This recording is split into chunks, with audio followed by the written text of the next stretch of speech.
Hi guys, welcome to my channel.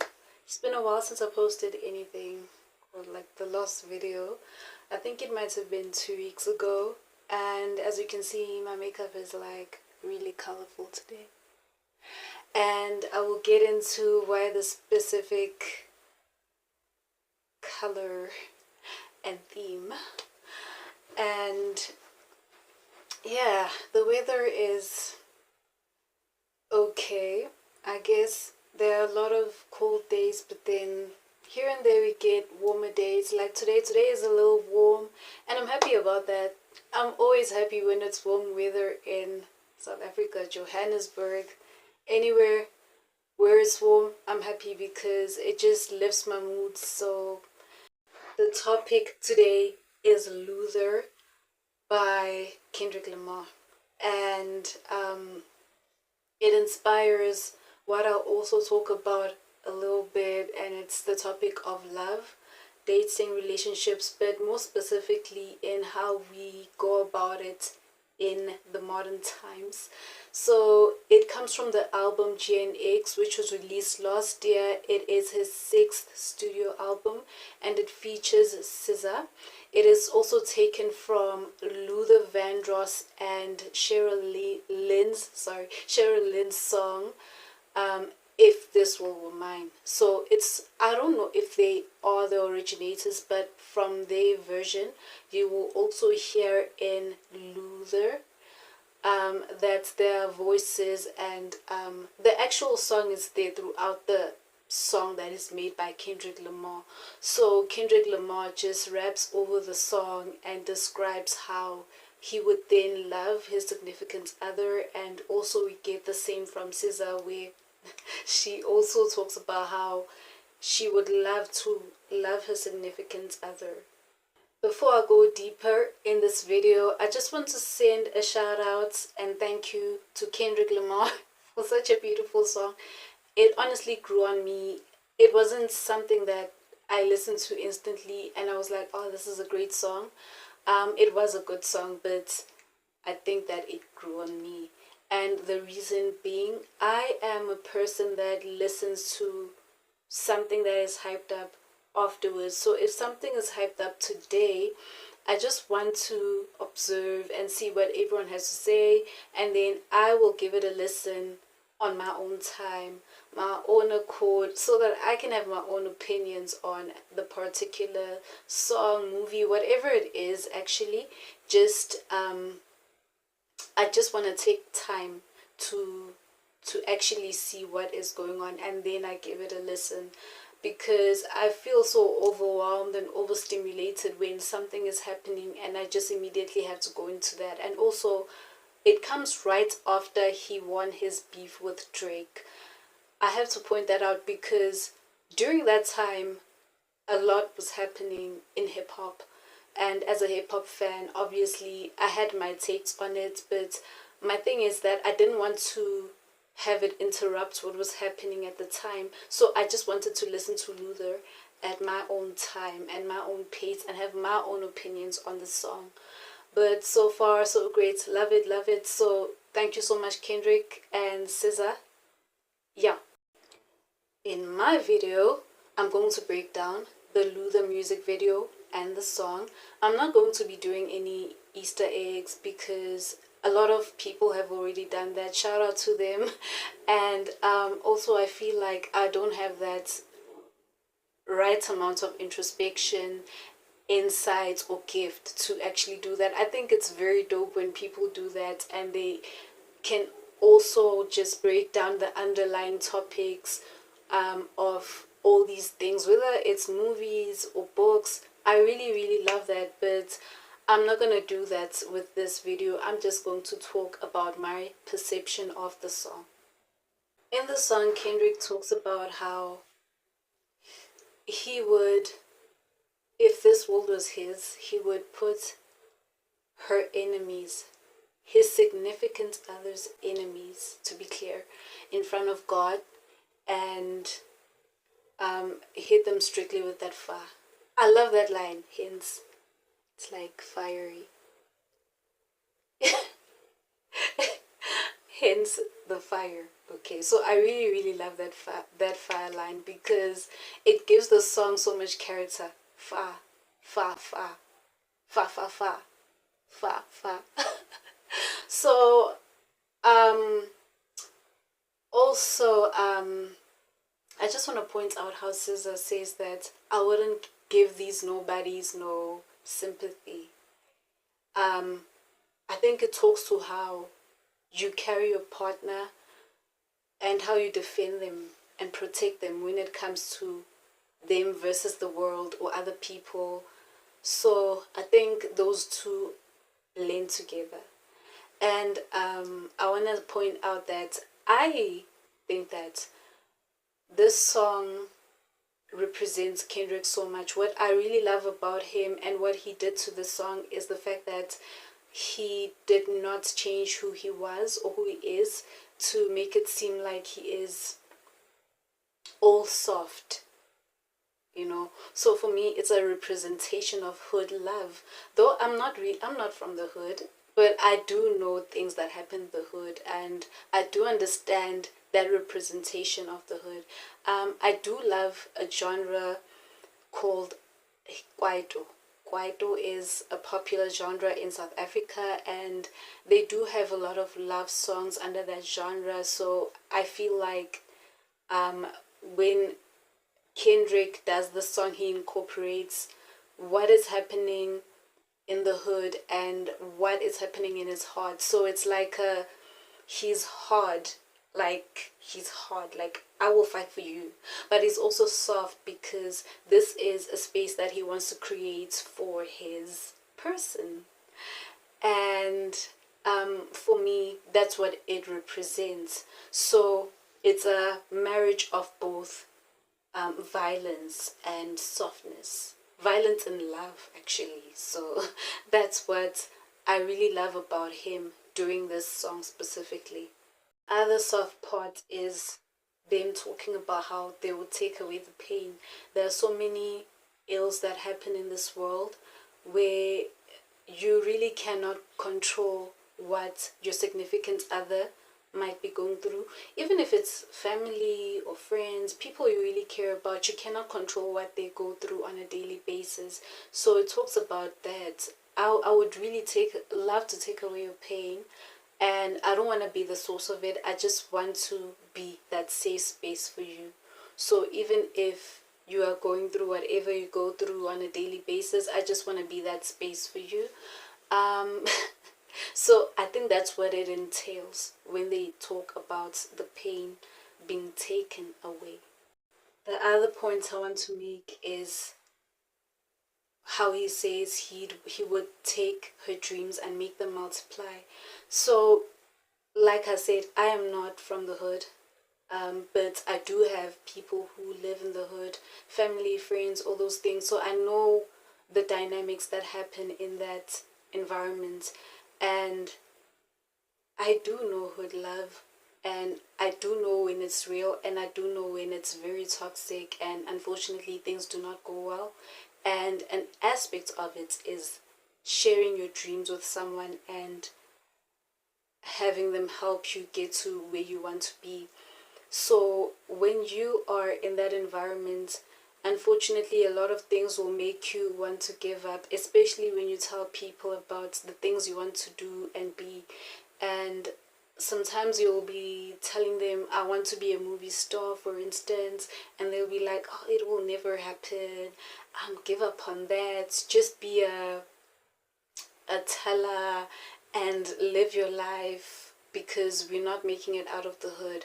And which I don't think there's anything wrong with staying there. I just feel like sometimes it oppresses you and keeps you down, and you spend so much time sharing these ideologies with the same people and share the same perspectives.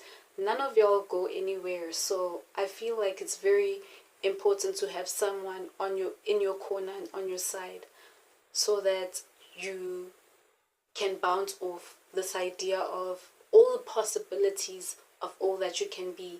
And when they receive that, they also know what to do with it and don't feel like they have to bring you down also, or abuse you and all those things. As someone who was in somewhat a relationship like that, I had a partner who didn't want me to wear makeup, for example. Like, he didn't want me to dress a certain way,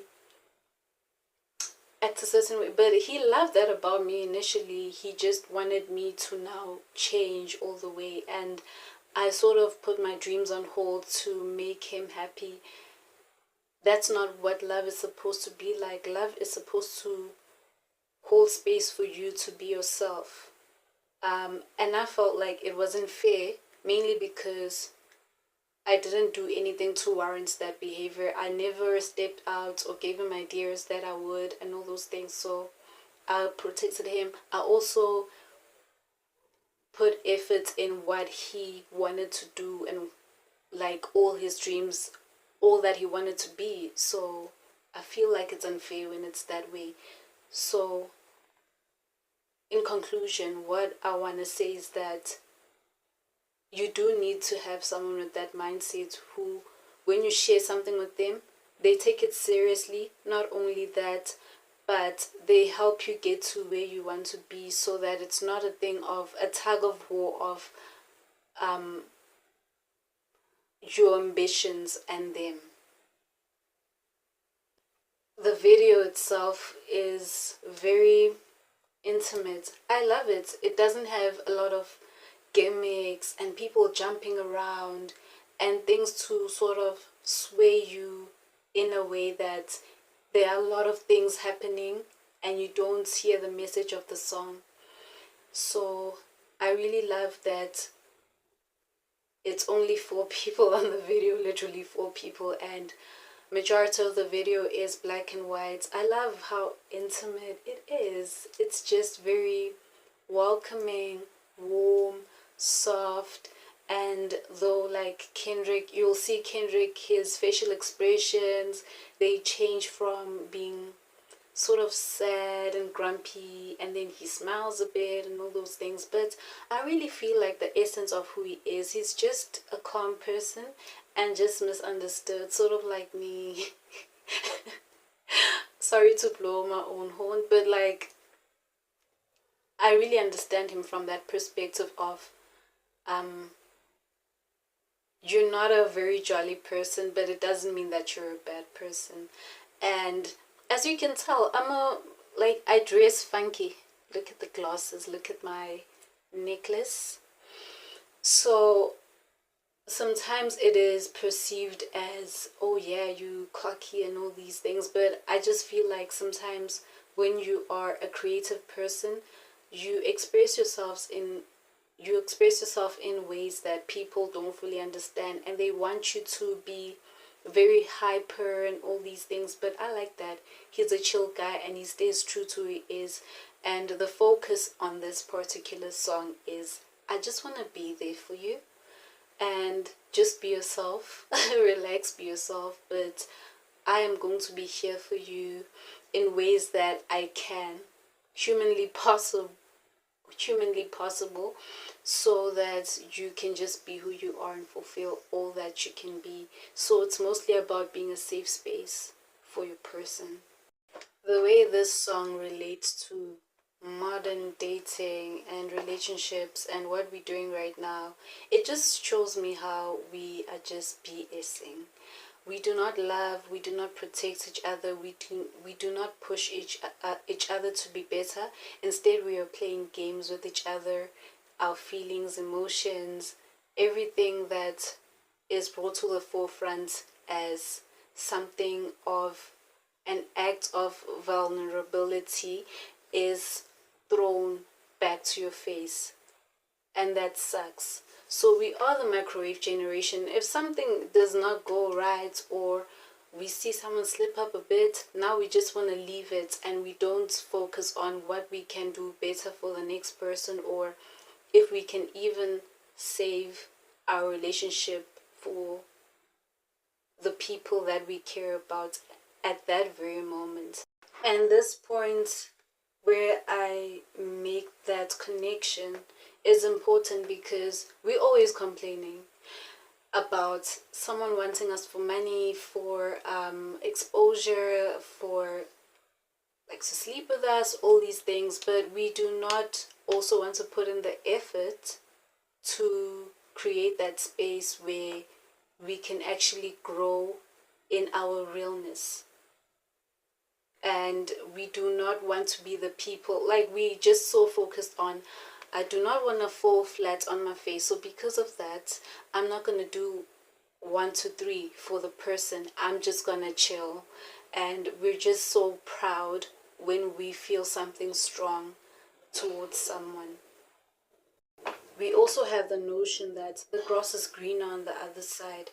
There is this illusion that we have options and there's always someone better than this one. So I'm not going to beg and I'm not going to do better because this person is being nonsensical and all these things. Whereas if you just put in a little bit of effort, for instance, if someone is asking that, could you please communicate 2 times a day, you immediately go into flight mode where you just don't want to do that because now you're gonna be vulnerable and you don't want to be seen as the sad person who doesn't have things to do, who's not busy, and your time is very important and all these things. But sometimes you just need to step back and think about how big of a ask this thing is. Like, is it so big that you cannot, like, it'll throw you off